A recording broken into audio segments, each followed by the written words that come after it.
बोलो गुरुदेव भगवान की जय। प्यारे कृष्ण कन्हैया लाल की जय।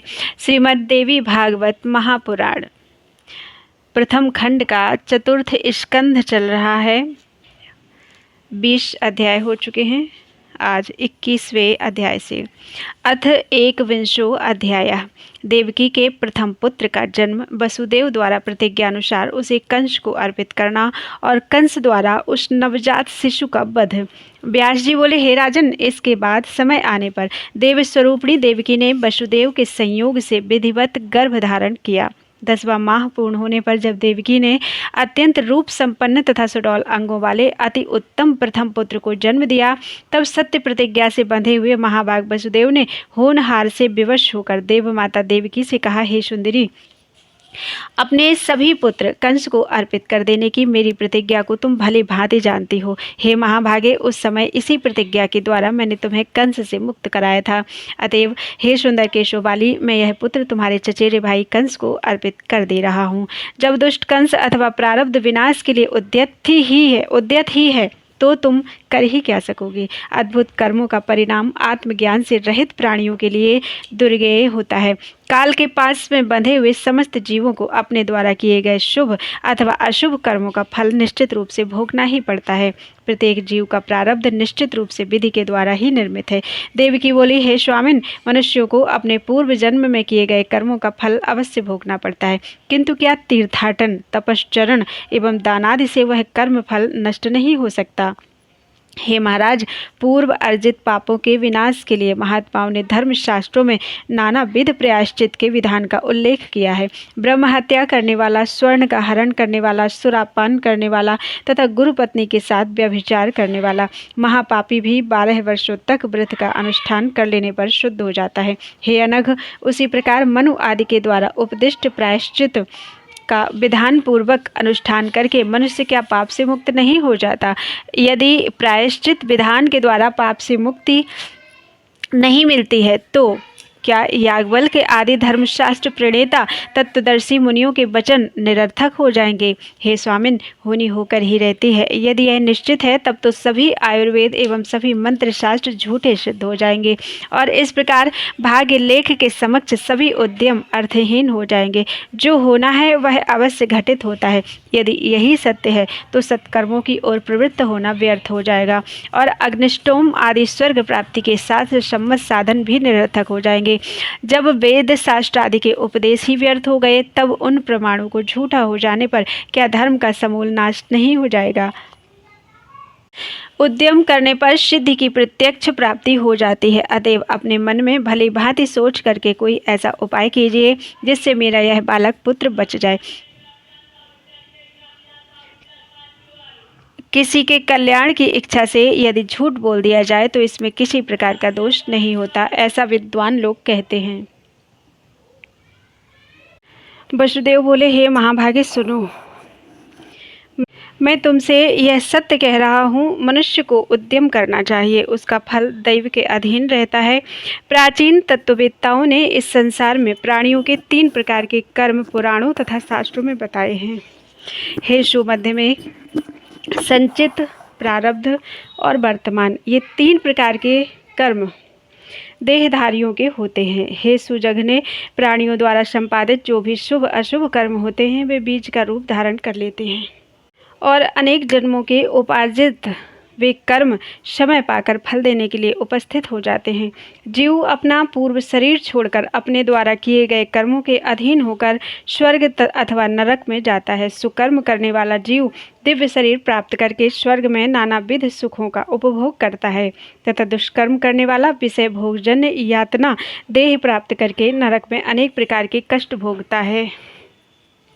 इस प्रकार भोग पूर्ण हो जाने पर जब पुनः उसके जन्म का समय आता है तब लिंग देह के साथ संयोग होने पर उसकी जीव संज्ञा हो जाती है। उसी समय जीव का संचित कर्मों से संबंध हो जाता है और पुनः लिंग देह के आविर्भाव के समय परमात्मा उन कर्मों के साथ जीव को जोड़ देते हैं। हे सुलोचने, इसी शरीर के द्वारा जीव को संचित, वर्तमान और प्रारब्ध, इन 3 प्रकार के शुभ अथवा अशुभ कर्म भोगने पड़ते हैं। हे भामिनी, केवल वर्तमान कर्म ही प्रायश्चित आदि के द्वारा नष्ट किए जा सकते हैं। इसी प्रकार समुचित शास्त्रोक्त उपायों द्वारा संचित कर्मों को भी विनष्ट किया जा सकता है, किंतु प्रारब्ध कर्मों का क्षय तो भोग से ही संभव है, अन्यथा नहीं। अतएव मुझे तुम्हारे इस पुत्र को हर प्रकार से कंस को अर्पित कर ही देना चाहिए। ऐसा करने से मेरा वचन भी मिथ्या नहीं होगा और लोक निंदा का दोष भी मुझे नहीं लगेगा। इस अनित्य संसार में महापुरुषों के लिए धर्म ही एकमात्र सार तत्व है। इस लोक में प्राणियों का जन्म तथा मरण दैव के अधीन है। अतएव हे प्रिय, प्राणियों को व्यर्थ शोक नहीं करना चाहिए। इस संसार में जिसने सत्य छोड़ दिया उसका जीवन निरर्थक ही है। जिसका यह लोक बिगड़ गया उसके लिए परलोक कहाँ। अतः हे सुंदर भौहों वाली, यह बालक मुझे दे दो और मैं इसे कंस को सौंप दूं। हे देवी, सत्य पथ का अनुगमन करने से आगे कल्याण होगा। हे प्रिय, सुख अथवा दुख किसी भी परिस्थिति में मनुष्यों को सत्कर्म ही करना चाहिए। हे देवी, सत्य की भली भांति रक्षा करने से कल्याण ही होगा। व्यास जी बोले, अपने प्रिय पति के ऐसा कहने पर शोक संतप्त तथा कांपती हुई मनस्विनी देवकी ने वह नवजात शिशु वसुदेव को दे दिया। धर्मात्मा वसुदेव भी अपने पुत्र उस अबोध शिशु को लेकर कंस के महल की ओर चल पड़े। मार्ग में लोग उनकी प्रशंसा कर रहे थे। लोगों ने कहा, हे नागरिकों, इस मनस्वी वसुदेव को देखो। इस अबोध बालक को लेकर ये द्वेष रहित एवं सत्यवादी वसुदेव अपने वचन की रक्षा के लिए आज इसे मृत्यु को समर्पित करने जा रहे हैं। इनका जीवन सफल हो गया है। इनके इस अद्भुत धर्म पालन को देखो, जो साक्षात काल स्वरूप कंस को अपना पुत्र देने के लिए जा रहे हैं। व्यास जी बोले, हे राजन, इस प्रकार लोगों द्वारा प्रशंसित होते हुए वे वसुदेव कंस के महल में पहुंच गए और उस दिव्य नवजात शिशु को कंस को अर्पित कर दिया। महात्मा वसुदेव के इस धैर्य को देखकर कंस भी विस्मित हो गया। उस बालक को अपने हाथों में लेकर कंस ने मुस्कुराते हुए यह वचन कहा, हे सूरसेन तनय, आप धन्य हैं। आज आपके इस पुत्र समर्पण के कृत्य से मैंने आपका महत्व जान लिया। यह बालक मेरी मृत्यु का कारण नहीं है, क्योंकि आकाशवाणी के द्वारा देवकी का 8वां पुत्र मेरी मृत्यु का कारण बताया गया है। अतएव मैं इस बालक का वध नहीं करूंगा। आप इसे अपने घर ले जाइए। हे महामते, आप मुझे देवकी का 8वां पुत्र दे दीजिएगा। ऐसा कहकर उस दुष्ट कंस ने तुरंत वह शिशु वसुदेव को वापस दे दिया। राजा कंस ने कहा कि यह बालक अपने घर जाए और सकुशल रहे। तत्पश्चात उस बालक को लेकर सूरसेन पुत्र वसुदेव प्रसन्नतापूर्वक अपने घर की ओर चल पड़े।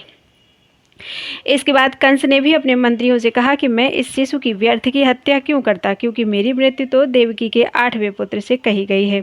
अतः देवकी के प्रथम शिशु का वध करके मैं पाप क्यों करूं। तब वहां विद्यमान श्रेष्ठ मंत्रीगण साधु ऐसा कहकर उस कंस से आज्ञा पाकर अपने अपने घर चले गए। उनके चले जाने पर मुनिश्रेष्ठ नारद जी वहां आ गए। उस समय उग्रसेन पुत्र कंस ने श्रद्धापूर्वक उठकर विधिवत अर्घ पाद्य आदि अर्पण किया और पुनः कुशल क्षेम तथा उनके आगमन का कारण पूछा। तब नारद जी ने मुस्कुराकर कंस से यह वचन कहा, हे कंस, हे महाभाग, मैं सुमेरु पर्वत पर गया था। वहां ब्रह्मा आदि देवगण एकत्र होकर आपस में मंत्रणा कर रहे थे कि वसुदेव की पत्नी देवकी के गर्भ से सुरश्रेष्ठ भगवान विष्णु आपके संहार के उद्देश्य से अवतार लेंगे। तो फिर नीति का ज्ञान रखते हुए भी आपने उस शिशु का वध क्यों नहीं किया। कंस बोला, आकाशवाणी के द्वारा बताए गए अपने मृत्यु रूप देवकी के 8वें पुत्र का मैं वध करूंगा। नारद जी बोले, हे नृपश्रेष्ठ, आप शुभ तथा अशुभ राजनीति को नहीं जानते हैं और देवताओं की माया शक्ति भी नहीं जानते हैं। अब मैं क्या बताऊं। अपना कल्याण चाहने वाले वीर को छोटे से छोटे शत्रु की भी उपेक्षा नहीं करनी चाहिए। गणित शास्त्र की सम्मेलन क्रिया के आधार पर तो सभी पुत्र 8वें कहे जा सकते हैं। आप मूर्ख हैं, क्योंकि ऐसा जानते हुए भी आपने शत्रु को छोड़ दिया है। ऐसा कहकर श्रीमान देवदर्शन नारद जी वहां से शीघ्रतापूर्वक चले गए। नारद के चले जाने पर कंस ने उस बालक को मंगवाकर उसे पत्थर पर पटक दिया और उस मंद बुद्धि कंस को महान सुख प्राप्त हुआ। इति श्रीमद्देवी भागवते महापुराणे अष्टादशसहस्रयां संहितायां कंसेन देवकी प्रथम पुत्र वध वर्णनम नाम 21वां अध्यायः। बोलो वृंदावन बिहारी लाल की जय।